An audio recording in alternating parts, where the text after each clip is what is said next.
This article that I'm going to read for you right now is one that I've entitled The Scientific Common Sense of the Saltine Cracker Reality. And that can be found on the homepage of the moorishdirectory.com. And it reads as follows.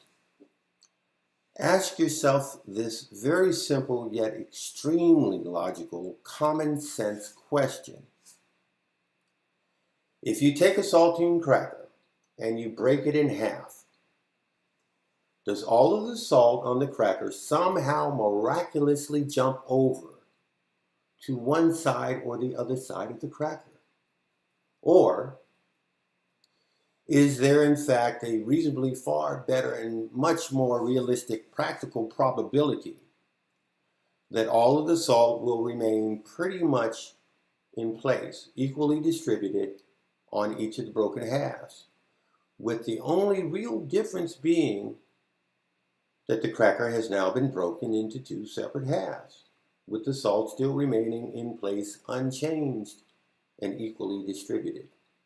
So, now, in a similar manner, ask yourself the same sort of common sense question regarding the separation of our Earth's once singular landmass, Pangaea.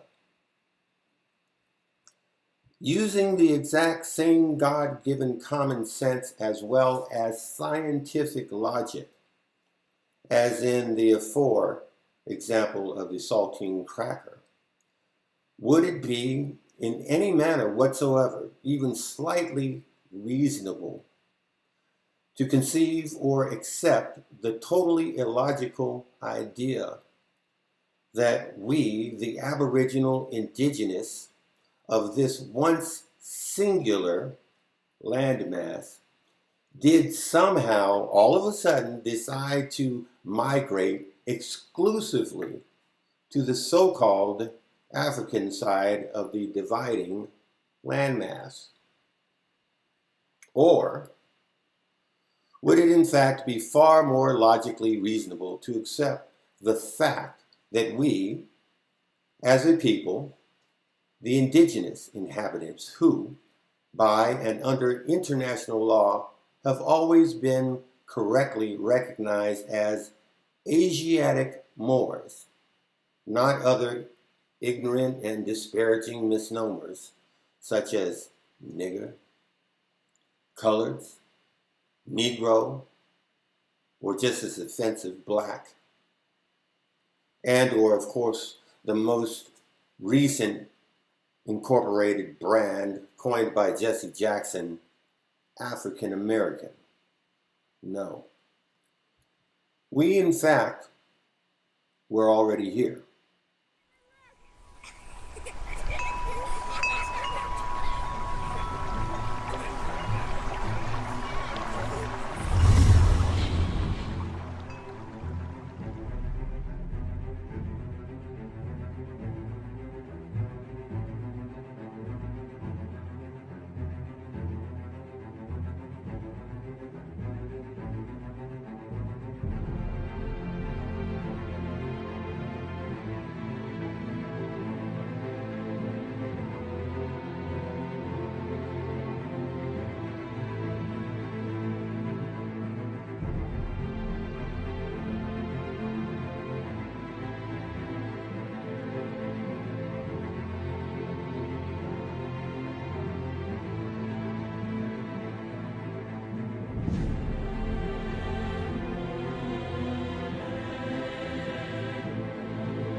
physical substance, no object, liquid, gas, nor solid. There was only a singular, non-material existence, a pure and completely stable, unified, undifferentiated existence, possessing the ultimate of possibilities. And among these possibilities was time itself. The beginning was the simplest of understandings. The primordial consciousness, the knowledge, I am. And with the occurrence of that first event, time began. And that first event was immediately followed by another, the occurrence of the first desire. I will. Instantaneously, by way of the will, came an unfathomably complex, non-physical, multi-dimensional expanse in which all non-material, non-objective principalities, the forces governing order, cause, and effect, would come forth, exist, and reside. And by way of these balanced forces, the enabling extensions of the singular, unified, undifferentiated existence, the will allowed for the presence of a space beyond probability in which material things of the most primordial physical objective nature could and would come into being and exist, the alpha colagrium, within the singular stream of consciousness. With unity persisting, here, all events in the physical and objective realm of the omni-singular existence would occur. The perception of the here and now, the realm of present, is where the individual nature, for all intent and purpose, resides.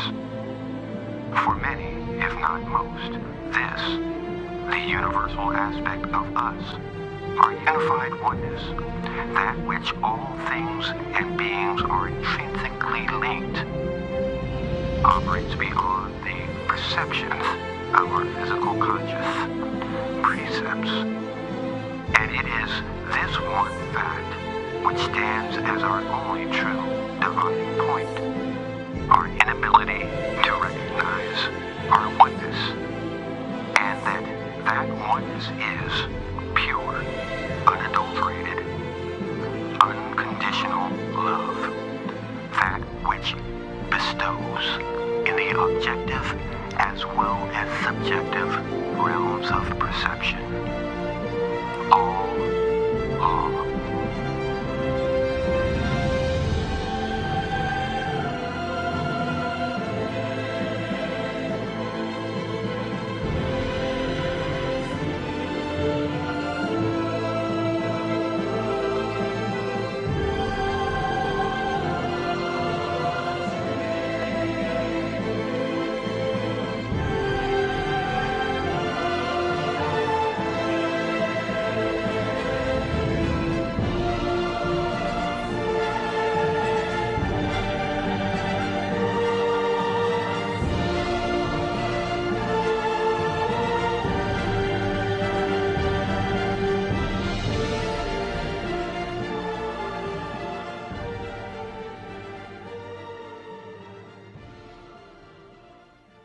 It got dark outside, so I had to cut some light on.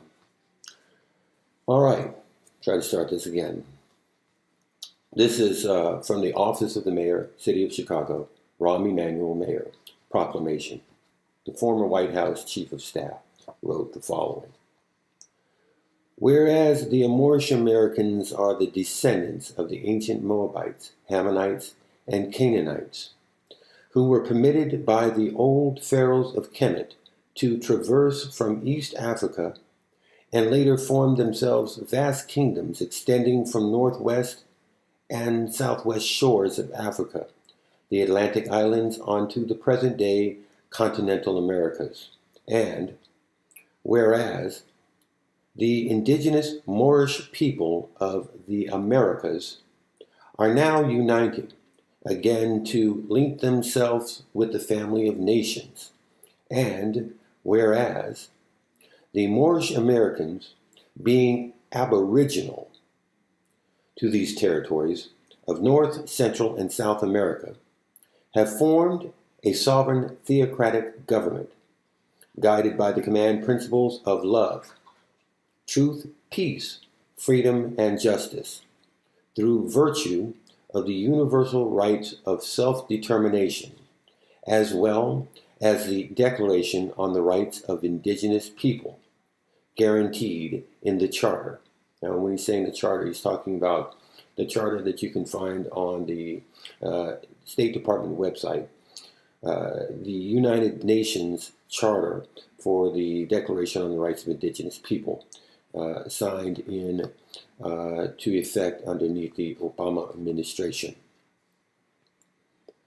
Continuing.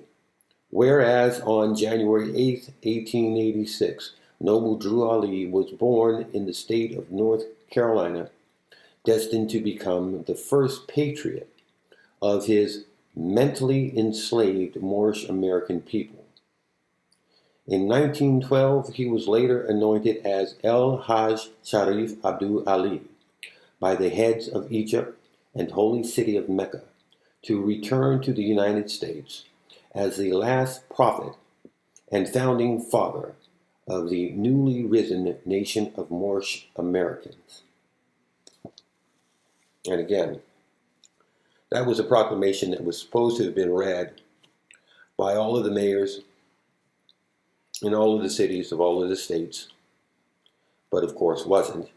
It was read by a few, and it was supposed to have been also read in such places as the churches and other social gathering places, which of course it wasn't done either. In any event, that was important for those to hear it that had not heard that.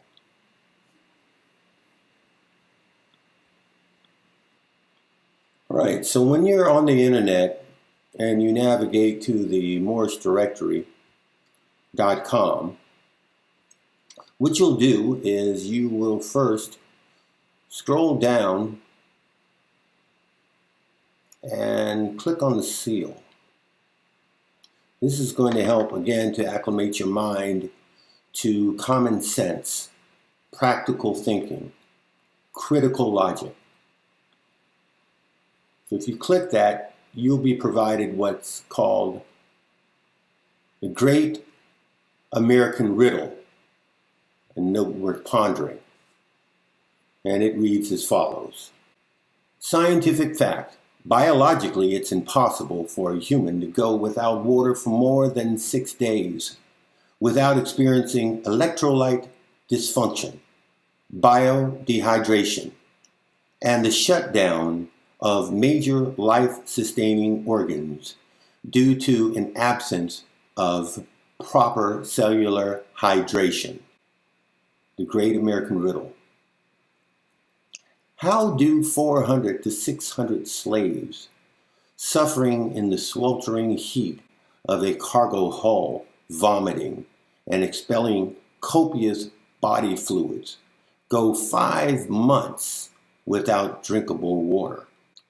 While you think about a logical answer, you may wish to also note that water having a far greater weight per cubic inch than that of the human body is the very reason we float. As the science of physics would demonstrate, having an adequate amount of drinking water aboard a clipper ship, even to sustain the lives of 400 to 600 enslaved humans, is in all reality scientifically impossible. The weight of the water alone would, without question, cause the boat to sink at the dock. That's physics. Further still, while pondering a reasonable answer to the riddle, picture the proposed conditions, like that of a hot box, an improperly vented cargo hold, with 400 to 600 bodies stacked 4 to 5 high, suffering from stagnant fumes of diarrhea, profuse sweat, baking rotten flesh, and festering wounds, dead bodies, mildew, and more, may also help one to gain a greater appreciation of how unlikely the transplanting scenario ever actually took place, as we have been led so easily without question to believe. If you are still clinging to the belief that the so-called or so branded African American Negro was in fact transplanted to this continent under the conditions as described above, you may also wish to view and benefit from the scientific and historical anthropological evidence presented at the MoorishDirectory.com. So just to let you know that there are mechanisms that are going to allow for you to be interactive with the site as you are studying. All right. It was not to say that the Middle Passage did not occur. Get that clear. By no means is the great American riddle trying to say that the Middle Passage did not occur. It did. However, it did not occur exclusively, nor on the scale in which they stated. Sure, there may have still been millions who died in the process, and quite a large number who, in fact, were brought here. But that would constitute perhaps, I don't know, I'm taking a guess, 10%, maybe 5%, wherein the rest of the majority of us who are here are connected to this land. This is our home by blood. There's a sanguine connection, the connection to the land by blood. All right? And that's important to know, because this is the property in which you would be considered a national upon. You would be rightfully, as is recognized by law, as being the actual sovereign. And your rights as such remain. As a matter of fact, there is a document that you can also find on this site, which is the UN Declaration of the Rights of Indigenous People, who you should certainly take time to read, unfold, so that you may understand the guarantees that have been laid out in that charter that's ratified, signed by the United Nations as one of the senior signatories. This is not an old nor archaic document. This was signed within this particular administration's time. That was signed underneath the Obama administration, for those that might be seeing this later, so that you'll know what administration I'm speaking of. So this is not ancient. This is not going back to such as the agreements that were signed or the letters that were sent from George Washington to the Sultan of our empire in New York, because in fact our empire was in New York. That's why it's the Empire State, where there's the Empire State Building. And we were the originators, of course, of global trade. And that's why the World Trade Centers are there, which they took down. But also, we're not trying to suggest, that's just language, that those particular documents or the letter from George Washington to the Sultan at the Empire in New York are ancient. just a phrase. That would still be considered relatively as modern as well.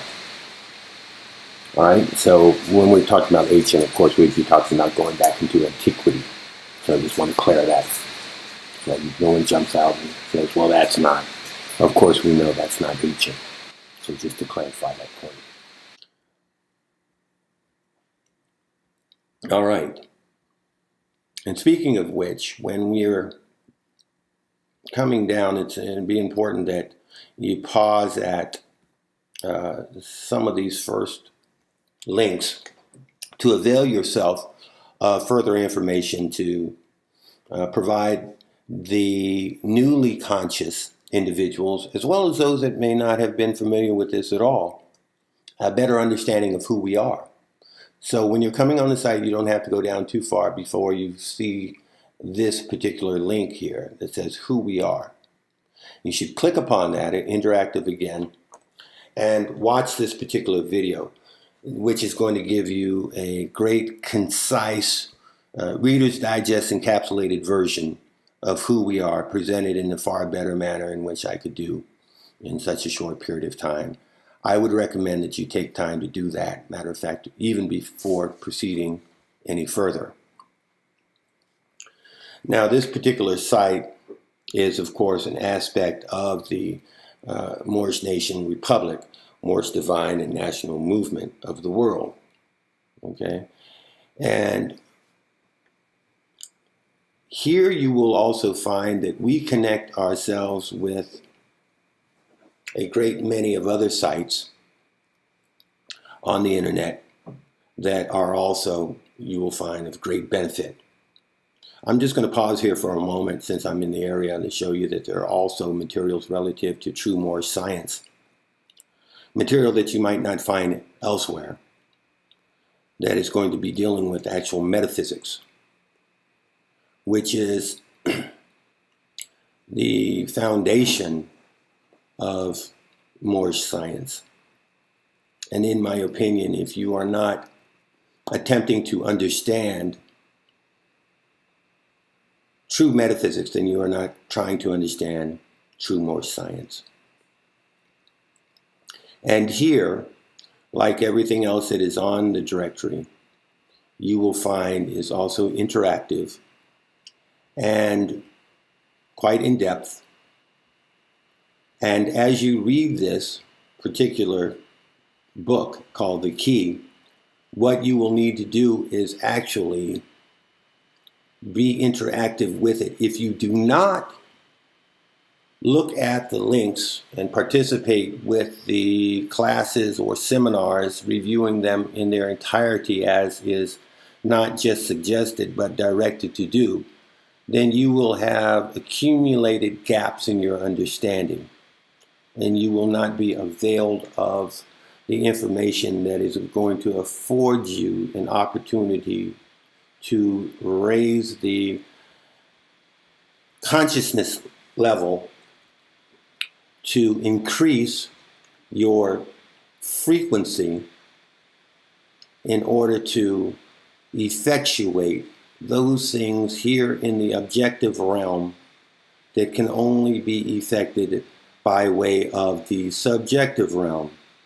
Well, all of that may have sounded a lot of gobbledygook because you're not understanding what terms mean. So I would suggest that you take an opportunity to at least initially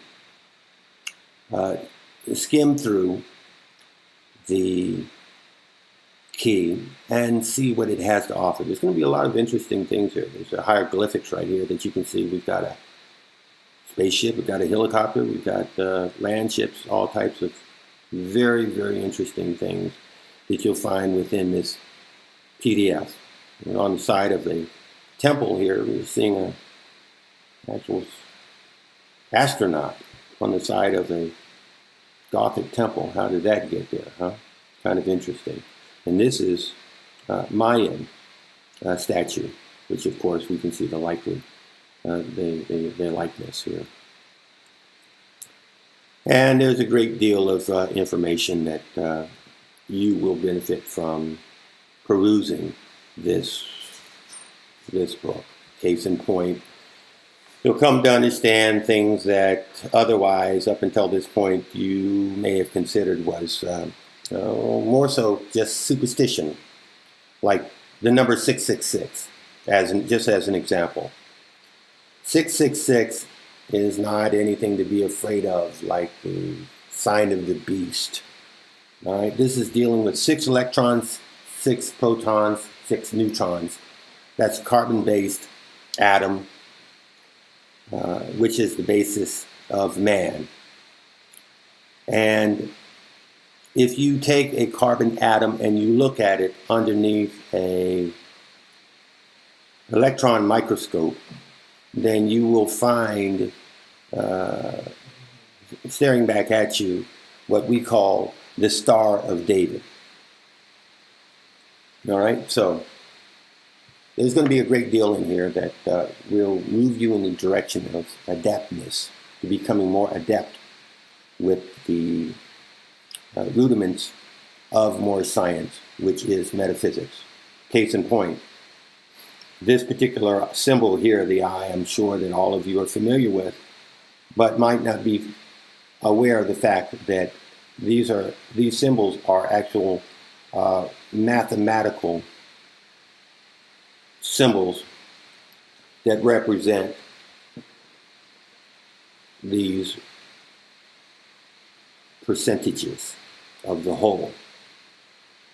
And the reason for that is relative to our consciousness and plane of consciousness, which you can find out more by reading the key.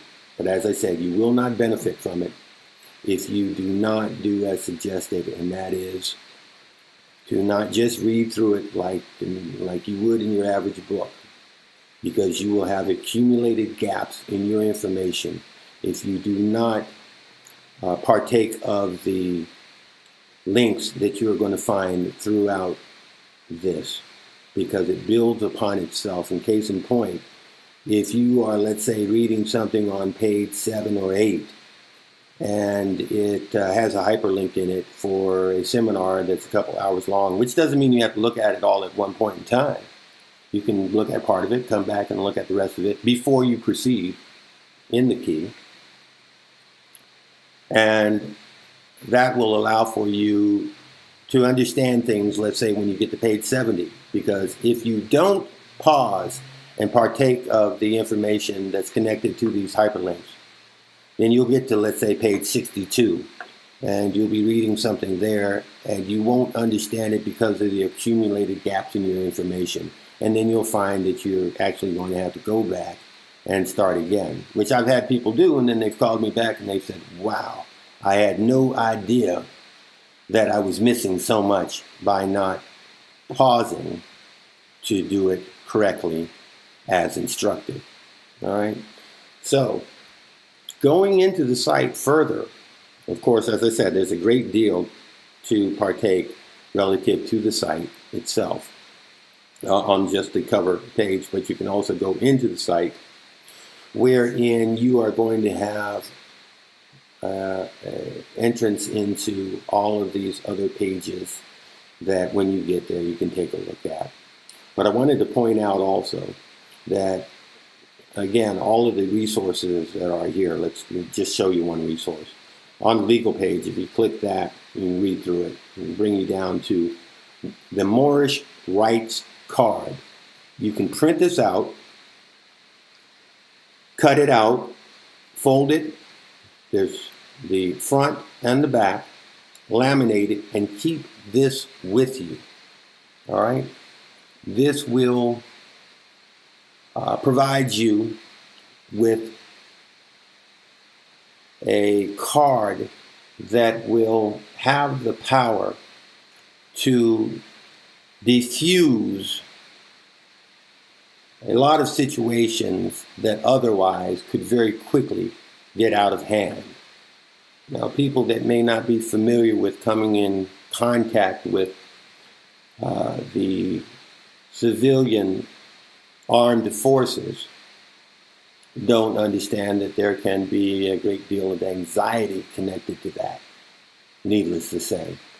But if you take this card, I just clicked on it,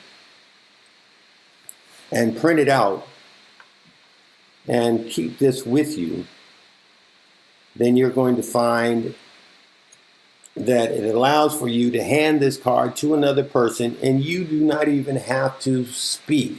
It says that I hereby evoke and refuse to waive all of the following rights and privileges guaranteed to me by the United States Republic Constitution. And further, I invoke and refuse to waive my Fifth Amendment right to remain silent. Do not ask me any questions. I invoke and refuse to waive my Sixth Amendment rights to legal counsel of my choice. Do not ask me any questions without the legal counsel of my choice present. And you can read the rest of the card, but that gives you an example of what I'm speaking of relative to the fact that it can diffuse a lot of situations. Simply handing this to someone who may be harassing you or stopping you without good cause or reason will avail them with the information that they should have learned in the academy. And this will help to remind them that they do not have a right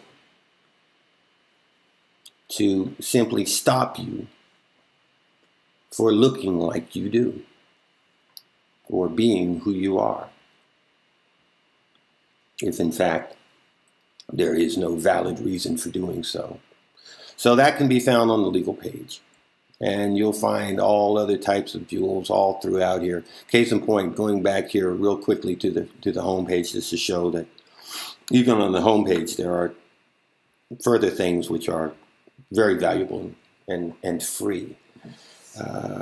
Case in point, the Moorish app, which you'll find on the front page. And here there is a device which you can download, again, for free. It has over 20 resources within the app for Android and the iPhone. Now, when you're downloading this, if you see a message or something that says it's not sure whether or not this app is, safe or whatever, that's kind of a boilerplate.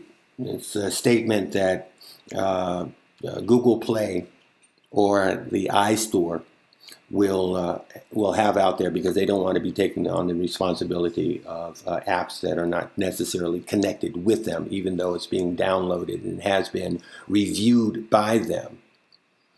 They're trying to disconnect themselves from any liabilities, and I can rest assure you that there is nothing nefarious regarding either of the apps for the Android or the iPhone. There are not even commercials connected to this. We're not trying to sell you anything. We're just trying to provide you with those resources that are going to be of benefit to Moors. This is created by active Moors for active Moors. And you'll find that when you're standing in line at the store or sitting on the bus or subway, train, or what have you, park bench, that you can then be studying wherever you are or connecting with other Moors wherever you are and learning and associating and becoming more conscious of whom you are by having this device, which again is completely free, and it doesn't have any type of bugs or cookies or the rest of it or trackers or any of that type of foolishness. This is completely independent of any other type of financial resources. This is fully financed by the MoorishDirectory.com for your benefit. And everything else that you'll find here at the Moorish Directory is free for your partaking. All right, so when you have opportunity, do take time to visit us and kind of scout around and see what benefit you'll have from coming to the site. You'll also find a link page on here where, in fact, if you go there, you're going to have opportunity to visit other Moorish sites, such as you will not find in the collection elsewhere, that will avail you with just, again, a plethora of information. Case in point, one site here that I particularly found great value in, that's the Moorish Nation Public Records. And here you will find such a wealth, a total cornucopia of documents to review, perusal, downloads in the form of PDFs regarding all nature of things that are of importance and value to your community. And what I have done is I've gone through and I have actually downloaded each and every document that I found on this site and placed them into the long legal binders, 3-reading binders, so that I could, in fact, and have read through each and every page and become familiar, not just with the terminology, but the concepts and the understanding of what these writs are about, the purpose and the value of them, and the purpose and the value of the language comprising them, and what they constitute.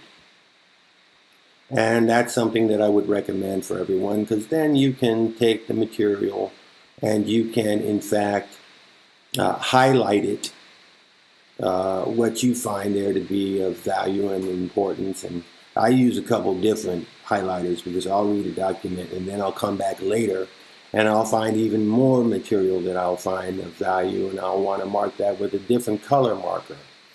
And as my knowledge and astuteness of information grows, then of course a greater degree of understanding is going to unfold itself for you.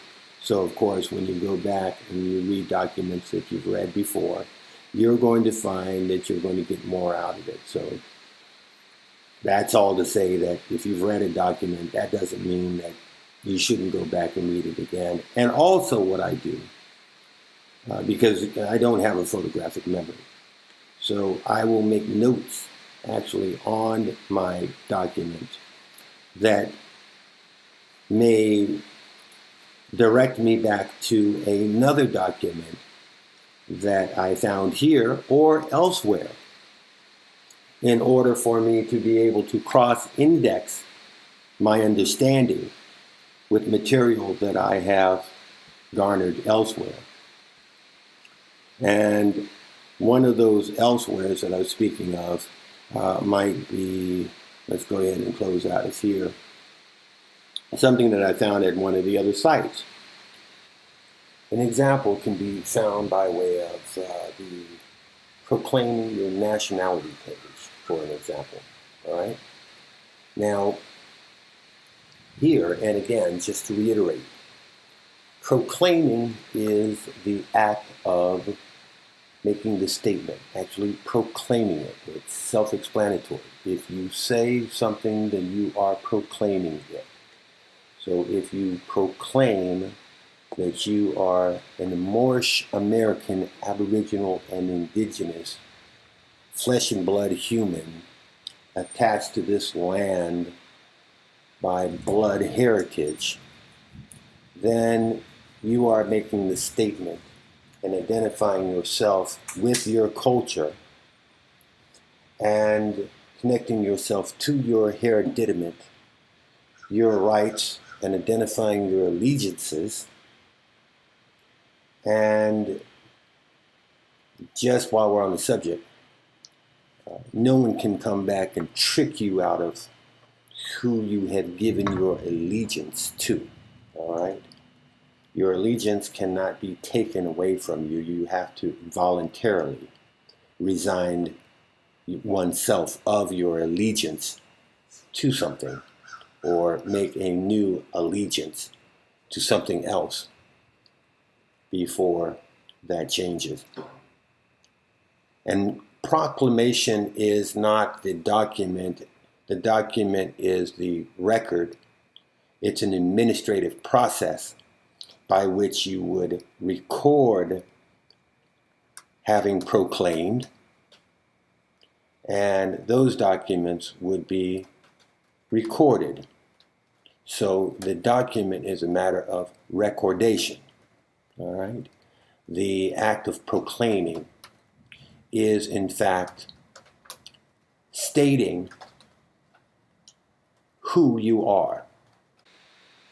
Proclaiming who you are, and also identifying under which authority you have placed your allegiance. Now, that's going to be relative to jurisdictions.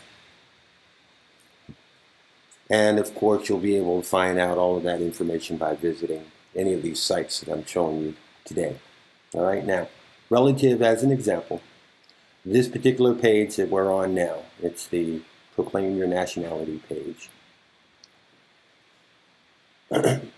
It's going to give you a lot of information here, but I wanted to point out for you that just like on the links page, you'll find throughout the site various links that will take you to other sites. One particular very important site is RV Bay Publications, and a particular page there of particular interest regarding proclaiming one's nationality would be the Writs of Freedom page, which you can connect by coming here.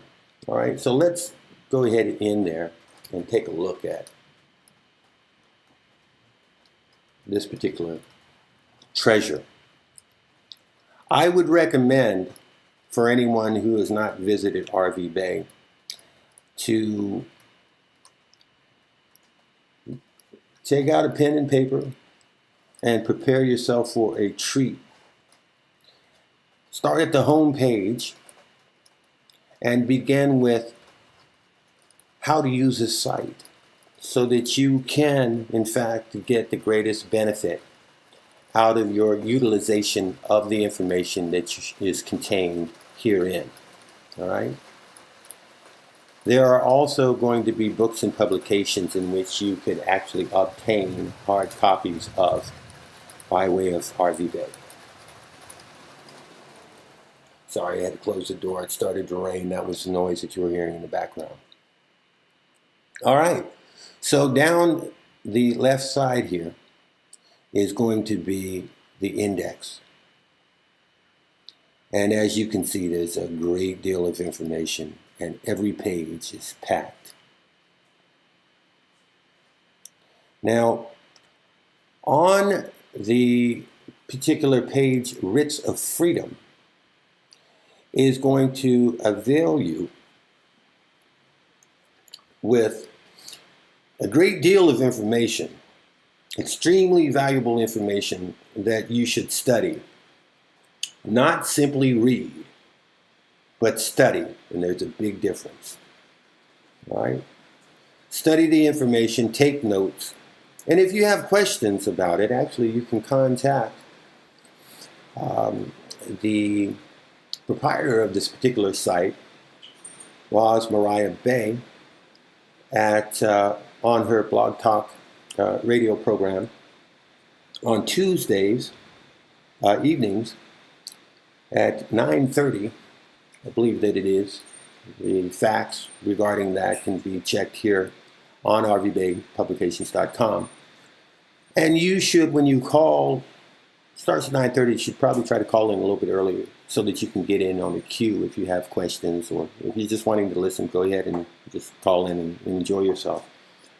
But that's going to be found by Googling the Moorish History School, Eyes Wide Open. And you can also, of course, find the link by way of RV Bay Publications, as well as the link is also on themorishdirectory.com. And I would recommend that even if you do not have questions which arise from the page, that you still take the time to listen in on their program, because I've never tuned in and not been amazed at the wealth of information and the value that I've walked away with, having had the opportunity to listen in and from time to time even participate by calling in and communicating with the brothers and sisters there. So whenever you do have opportunity to speak with adepts and those that have the information that you're looking for, always take advantage of that opportunity. But don't just call and ask questions without studying first. You should call and ask questions legitimately regarding something that you have studied and then have a question about. Don't just call because you're too lazy to read. All right? That's not what this is about. Also, since we're in the intellectual neighborhood of that, all right, there are those that do not like to read. Unfortunately, it's important. Now, I do understand that there are going to be those who may have difficulty with reading. That's nothing necessarily to be ashamed of. The educational system in this country is horrible. And it's even worse for those whom they have marginalized and set up barriers intentionally to slow down our educational process. So that is somewhat of the nature of the beast.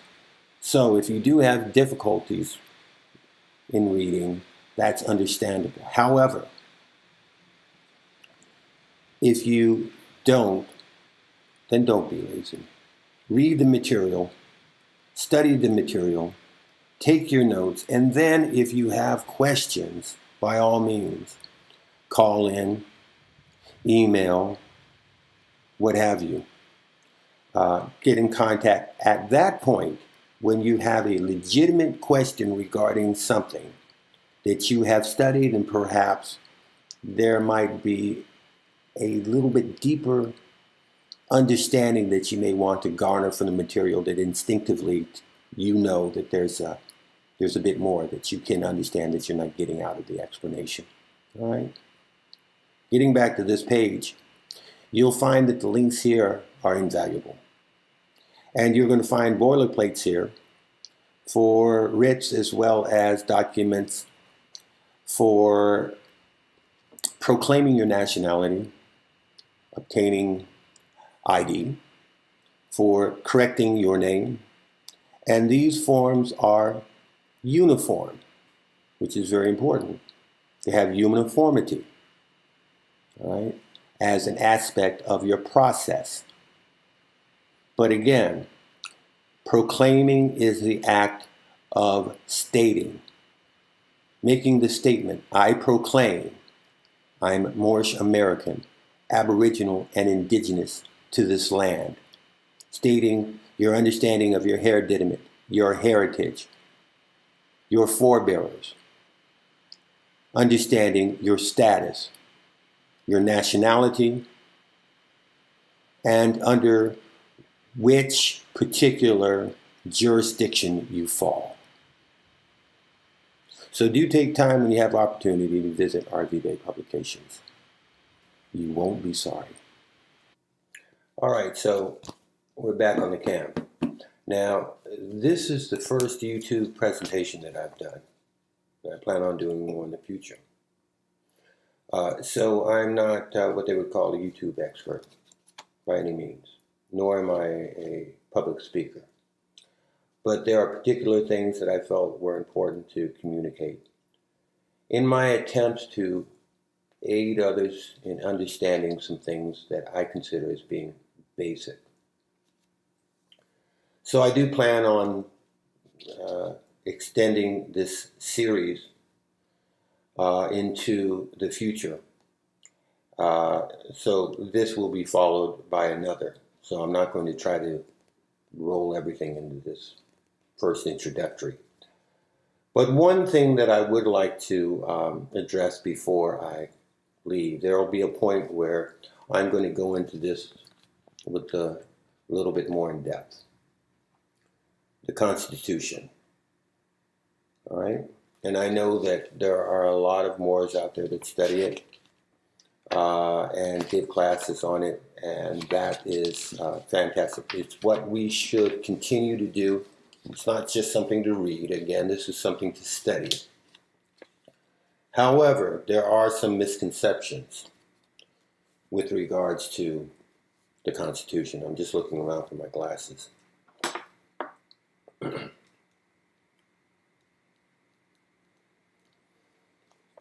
I'm going to give you the example by reading into Article 1. In other words, we don't have to go too deep into the Constitution to find that there are things in here that, in my opinion, have been overlooked by many who have talked in depth about the Constitution. Also recognize that the Constitution is a document which was relative to, as many of you are may be aware, a republic. The current regime has told you they are a democracy. Completely different beast. All right? So if you know that, like you learned in school, I pledge allegiance to the flag of the United States of America and to the republic for which it stands. One nation under God, indivisible, with liberties and justice for all. It's what it purports. However, the current governance, I didn't say government, I said governance, have explained to you time and time again that it is a democracy. That's a different form of government. And you would learn that in civics if they still had civics class. But what they did is they got rid of civics and replaced it with a thing called social studies. All right, now social studies is teaching you about the structure of government and the power of government over the people. Wherein civics taught of the power of the people over the government. So they phased out civics and replaced it with social studies so that we would not understand things that were said, like in the Constitution, or our position as the people, and would not have an understanding over time, generationally, that we are empowered with certain rights that are unalienable, allodial. Human rights, which vary from civil rights, which are bestowed upon you and are arbitrary and can be taken away. Wherein your human rights can't be taken away. But as you probably heard, if you don't know your rights, then you can't stand up for your rights.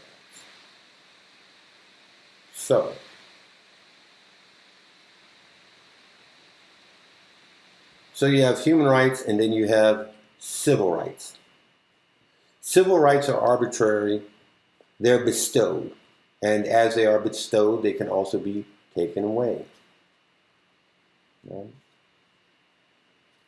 Alienable rights, God-given rights, cannot be taken away.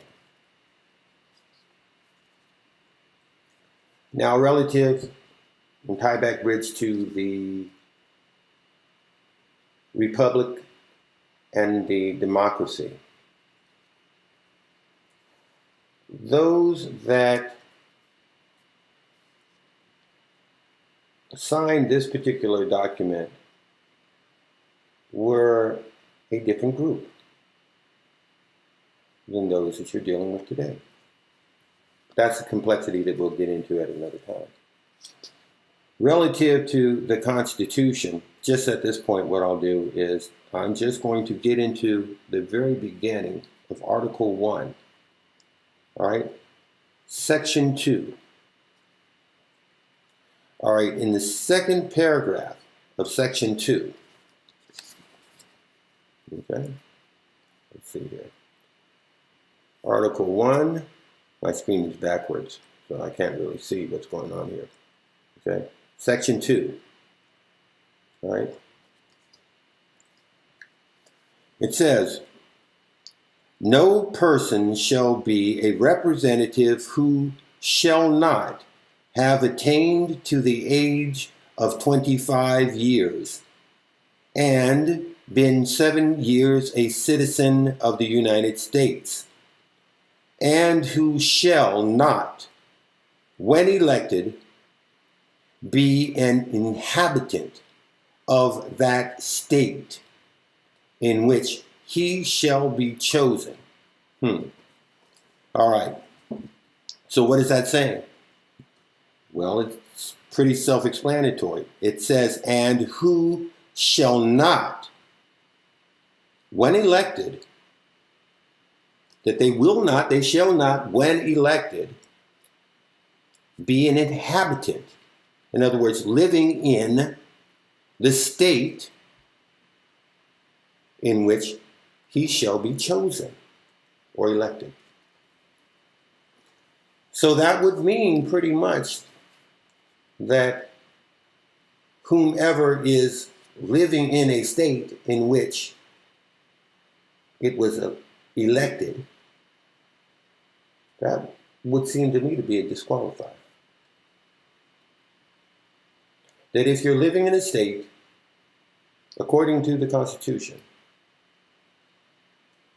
if you are an inhabitant of the state in which you were elected or chosen, it's saying here that's a disqualifier. All right, so now you're scratching your head and you're saying, I never heard of that before. That's new. Well, no, it's not new. It's just one of those things that people don't focus in on. Perhaps because it's a little confusing. But I'll explain why that is. All right?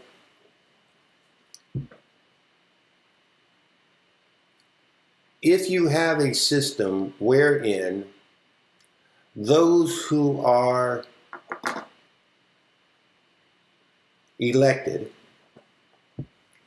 are representatives of a particular populace, if they are not living in that state, then they have no personal gain by their representation. They're going to give fair representation because it's not going to be their personal gain. And then their colleagues will have a responsibility of ensuring that in the state in which they are inhabited are best representative of the people. Now, what this does is it brings us back to what? The golden rule, right? As you would have them do on you.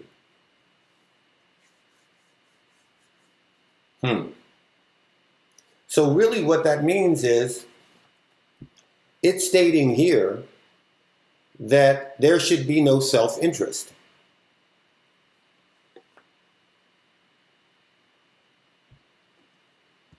That you should be representing the people honestly and without personal gain. And then your colleague in the House or the Senate, because it reads the same for both, will be doing their best to ensure that you are best represented.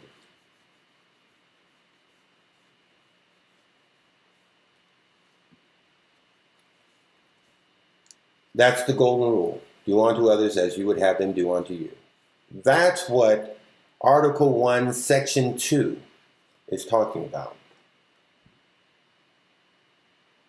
But currently, as it's written here, everyone's disqualified because they live or inhabit the state in which they have been chosen.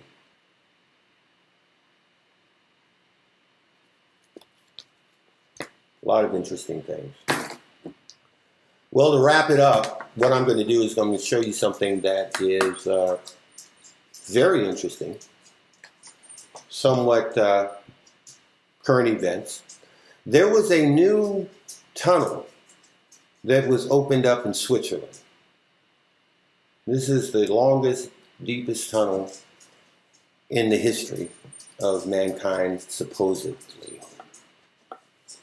And there is a ceremony that was held, and from what they say, it was kind of like, almost like representative of the United Nations. Dignitaries from all over the world attended this ceremony of the opening of this tunnel in Switzerland.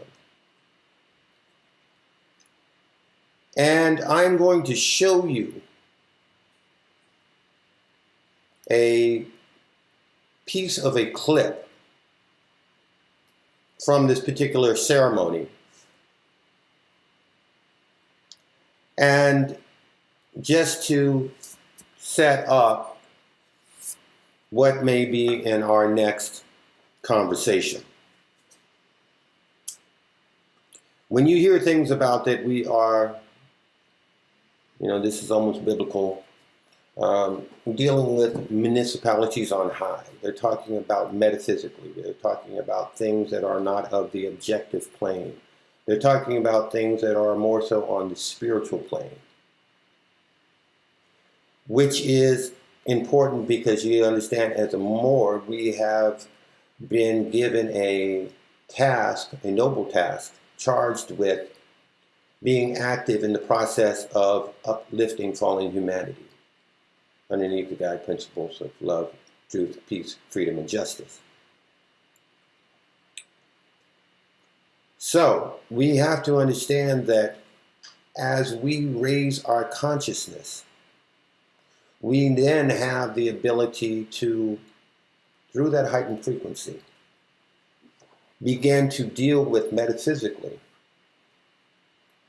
those things that will animate our abilities to effectuate that which will uplift fallen humanity. But at the same time, and with the same token, there are others who are also dealing with things on a metaphysical basis, and they have been doing so for quite some time, for eons. Now, when we're looking at things such as the World Trade Center being taken down and creating this atmosphere of fear, this atmosphere, that's relative to the opposite of love. The opposite of love is not hate, all right? Love is something that can be placed within the context of a mother standing in front of a bullet for their child. A totally non-selfish act, doing away with lower self, only thinking about the safety of their child. Love is fearless. Love is fearless. So that would mean that the opposite of love would be fear or terror. All right? Love is a very fast vibration, like slicing through metal like butter, like a hot knife through butter. Okay? Whereas the LFO, or low oscillating frequency of terror, as was created with the taking down of the World Trade Centers, which was an act of terrorism, horrible act, that was a metaphysical ritual. Some call it opening up a vortex, dealing with ritualistically the toppling of the Tower of Boaz. We can get into that type of thing a little bit later. But basically what it was doing, it was setting the hive mind of man to focus on the empire, New York. And all of it was being focused with fear. And what that does is it slows down our progress of positioning ourselves to deal metaphysically with the things that are coming. So I'm going to show you the ritual that they had at the opening of this recent ceremony, inaugurating this tunnel, this vortex. You'll see the symbolisms of the womb, the scarabs, Baphomet, and I could go on and on. I'll just let you see for yourself. The world's longest tunnel, but the 34-mile-long railroad came at a heavy cost. 8 men lost their lives during the construction. I just needed to interject right here, because the number 8 is significant. All right? 8 is dealing with the metaphysics of consciousness. 8 represents the cube. It's the representation of the space, as it were. Okay, the dimensions in which our consciousness exists within this animated realm, this illusion. Matter of fact, Einstein, this is a very famous quote by Einstein, when he was asked about this physical world, this objective reality. And they asked him, well, after all of your years as one of the world's foremost scientists, what do you think this physical reality is all about? And Einstein said, and it's a very famous quote, you can Google it, look it up for yourself. He said, it's the same thing that all the gurus, the wise men, the sages, the masterminds of all ages have said. It's an illusion, but a persistent one. Because he recognized at the end of studying for over 50 years the physical world, that's what physicists do, they study the physical existence of this dimension. Basically, he came to understand that all is mind, that the mind creates the brain, not the brain creates the mind. But we'll get into that in the next series.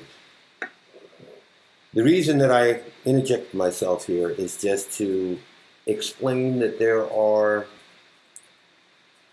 deeper meanings to things. When you hear something on the news, don't just take it on self-value. There's usually 3 meanings: the mundane, the esoteric, and then the exoteric.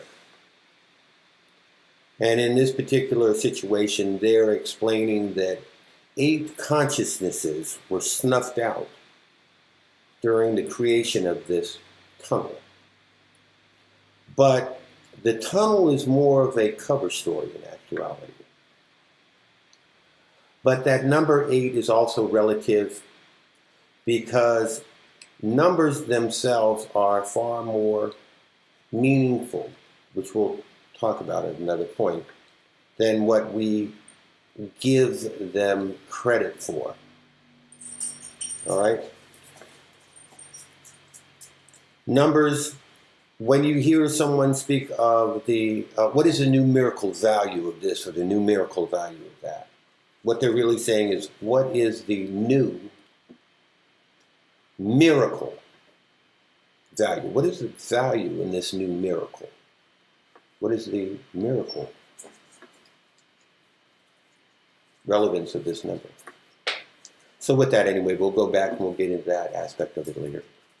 But let's return to this bizarre ritual. The world's longest tunnel, but the 34-mile-long railroad came at a heavy cost. 8 men lost their lives during the construction. They are celebrating in Switzerland, where the world's longest train tunnel just opened. It took 17 years to build, and thanks to the precision of the Swiss, the massive project came in on time and on budget.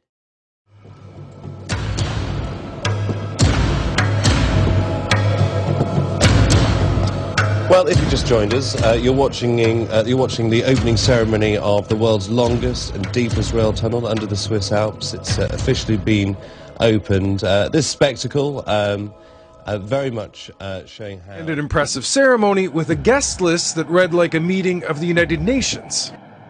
When you celebrate science, perhaps it's best to not get carried away. The inauguration ceremony included some, how should we put it, original choreography. It was quite bizarre. Aidalami, do you associate this kind of dancing with the inauguration of a tunnel? I don't understand It's leaving art you enough. speechless. It leaves me speechless. I get claustrophobic just thinking about that tunnel. All right. We're going to Me leave. too. Where was that? That was in the tunnel? I guess it was at Seems- one of the two entrances. Anyway, there you have it.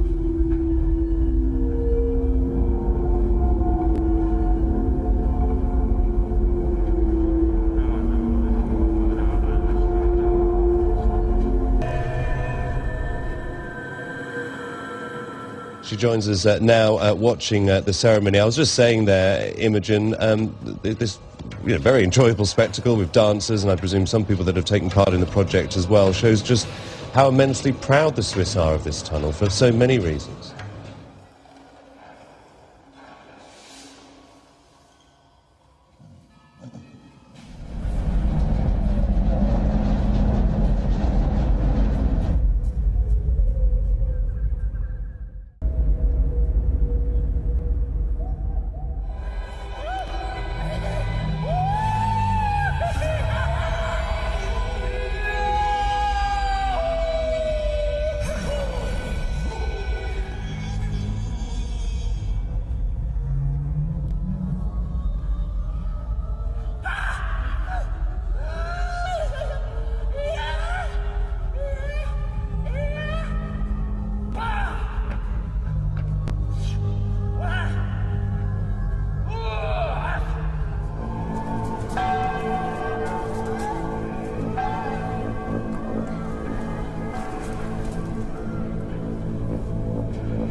That's sick.